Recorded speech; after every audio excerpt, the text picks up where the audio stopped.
الدقيقة 95 انتهاء مباراة الزمالك والداخلية بالتعادل العادل 1-1، والعادل بالنسبة لنادي الزمالك مش للداخلية. الداخلية كان أفضل، كان أروع، كان أجمد، كان مانشستر يونايتد قدام الزمالك. السلام عليكم ورحمة الله وبركاته، أهلا وسهلا بكم في حلقة جديدة من برنامج على القهوة. أتمنى دعمكم باشتراك ولايك وشير وتفعيل الجرس. نبدأ حلقتنا بالصلاة على سيدنا محمد عليه أفضل الصلاة والسلام. بسم الله. الزمالك والداخلية لسه المباراة خلصانة تعادل 1-1. خطة عجيبة من كولومبي أوسوريو، خطة عجيبة جدا لا تناسب أسلوب لاعبين الزمالك. طريقة لعب مختلفة، طريقة لعب مش مفهومة، طريقة لعب الكل في الكل، 3 مدافعين والفرقة كلها في وسط الملعب. أدار مباراة اليوم الحكم محمود البنا. تشكيل الزمالك: محمد صبحي في حراسة المرمى، من اليمين للشمال المسلوسي عبد المجيد الناشئ، المجتهد حاتم سكر، وسط الملعب دونجا، رؤى، نضاي، شيكابالا، زيزو، قدامهم مصطفى شلبي والجزيره. سيطره تامه لنادي الداخليه على المباراه يمين وشمال. انا قلت مانشستر يونايتد ماسكين الزمالك غاسلينهم رايح جاي، انتشار والاربع 2 روس حربه الداخليه بيلعب بيهم. كل التحيه والتقدير لعلي عبد العال اللي النهارده كان عايز يعمل نتيجه تاريخيه قدام نادي الزمالك، لكن الحظ وخبرات اللعيبه ما حالفوش. لغايه الدقيقه 21 سيطره تامه من نادي الداخليه على المباراه. الزمالك بيلعب ب7 في وسط الملعب، الفرقه كلها بتلعب في وسط الملعب. الجزيري بينزل من وسط الملعب، مش فاهم. زيزو ما بيلعبش في مكانه، شيكابالا ما بيلعبش في مكانه. الخطه لا تناسب الكثير من لاعبين الزمالك، لا تناسب زيزو بالتحديد اللي من وجهه نظري بيلعب وهو متضايق. الدقيقه 21 غلطه دفاعيه من ناحيه الشمال، لعيب الداخليه كوره بتطول منه بتطلع كورنر. الزمالك بيلعب بمبدا اخطف واجري، حط الكوره، بص الكوره، رفع من شيكابالا، حط الجزيري، جول. الزمالك في الجون غفل نادي الداخليه. برشلونه بيلعب كده، ليفربول بيلعب كده.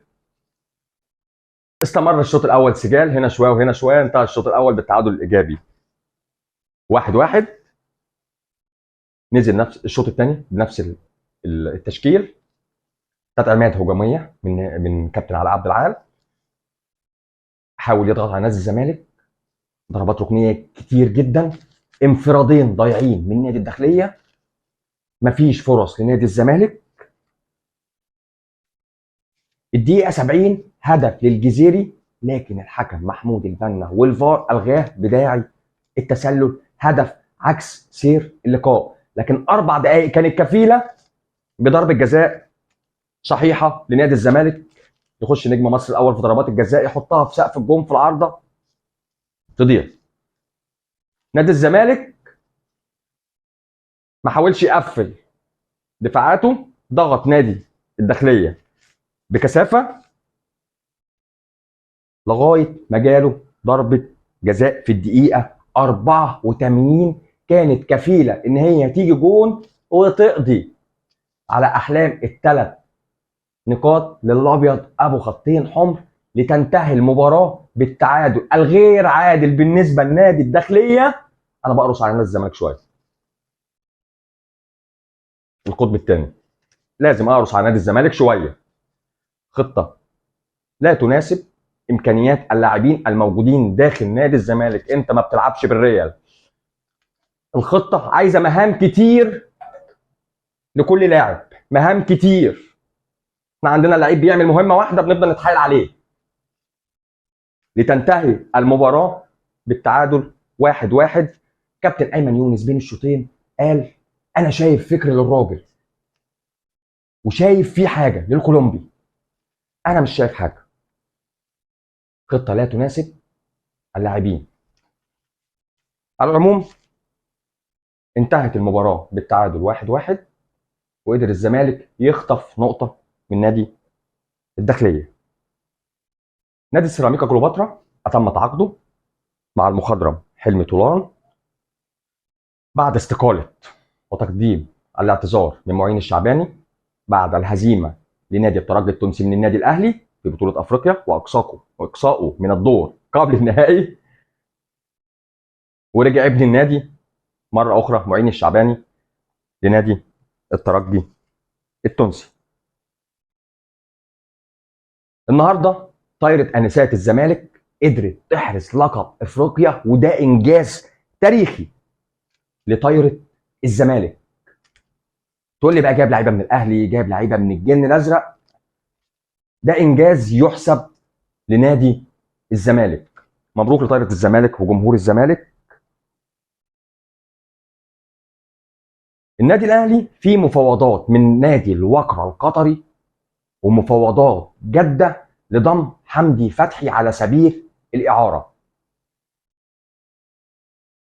اداره الاهلي عرضت الموضوع على الكوتش وابدى موافقته المبدئيه طالما هتجيبوا لي الموسم اللي جاي اللي انا عايزه، بس شرط عليهم ان انا اكون حسمت الدوري. طالب منهم مهاجم وطالب منهم مدافع اجنبي. عارضين عليه 3 مدافعين اجانب، تونس، الجزائر، المغرب، منهم واحد بيلعب في الدوري الاسباني. ايمن اشرف هيرحل من النادي الاهلي. اداره النادي الاهلي تحاول الضغط على المدير الفني للابقاء على ايمن اشرف في الفريق لانه قائد للفرقه، لكن هو قال انا مش محتاجه في الوقت الحالي، امكانياته لا تناسبني ولا في قلبي الدفاع ولا في الجهه اليسرى. فايمن اشرف هيرحل عن النادي الاهلي نهايه الموسم. بكره النادي الاهلي عنده مباراه مع انبي. بنقول تاني، عندك الفرصه ان انت تريح لاعبين، عندك رفاهيه اضاعه النقاط. الاهلي بنسبه كبيره حسم الدوري، فعندك الرفاهيه ان انت تضيع بعض النقاط. ريح لعيبتك. في موضوع شدني النهارده قوي، فينيسيوس بيتعرض في اسبانيا لاساءات عنصريه شديده، يمكن كلنا بنشوفها في معظم المباريات وفي قدام معظم الفرق اللي بيقابلها ريال مدريد. نادي فالنسيا اعلن النهارده بيان رسمي ايقاف المشجعين الذين اساءوا لجونيور. احترام الادميه، احترام الاديان، احترام الالوان. انا بقول لكم فينيسيوس لاعب حريف جدا، وهيكون من اعظم اللاعبين في العالم على وجه الكره الارضيه. مجرم. اللي شدني اكتر في الموضوع ان رئيس البرازيل النهارده في بيان بيدعم فينيسيوس وبيطالب الفيفا للتدخل لوقف الاساءات العنصريه ضد اللاعب. احنا بنشتم لعيبتنا، ايا كان اهلي زمالك، احنا بنشتم لعيبتنا،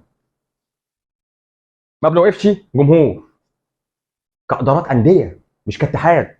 الاتحاد شغلانته ان هو يوقع عقوبات على الانديه وغرامات ومنع دخول الجمهور للملعب، واحنا مش عايزين كده.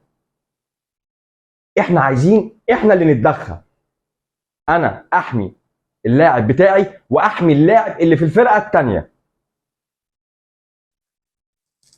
في خبر تاني النهارده برضو شدني، لاعب منتخب مصر للمصارعه الرومانيه احمد بغدوده. كان عندنا بطوله افريقيا بتتلعب في تونس وقدر يفوز بالميداليه الفضيه، لكن بعد المباراه اللاعب اختفى. فطلع الاتحاد بيان، دوروا على اللاعب مش لاقيينه. فاداره الاتحاد توجهت للسفاره التونسيه للسؤال اللاعب ده سافر. طلع احمد بغدوده بيحمل فيزا شنجن، توجه بيها الى فرنسا من غير ما يقول لحد. الموضوع ده مهم جدا، هندور عليه وعلى اسباب هروب احمد بغدوده لفرنسا، مع انه قدر يحرز فضيه بطوله افريقيا. فضيه بطوله افريقيا اللاعب كان في المباراه النهائيه، يعني كان بيلقى دعم من الاتحاد. هنبحث في الموضوع ونعرف احمد بغدوده طلع على فرنسا يعمل ايه. اتمنى من الله ان الحلقه تكون عجبتكم، وان انتم تدعموني بلايك واشتراك وشير وتفعيل الجرس. اخوكم ميدو، السلام عليكم.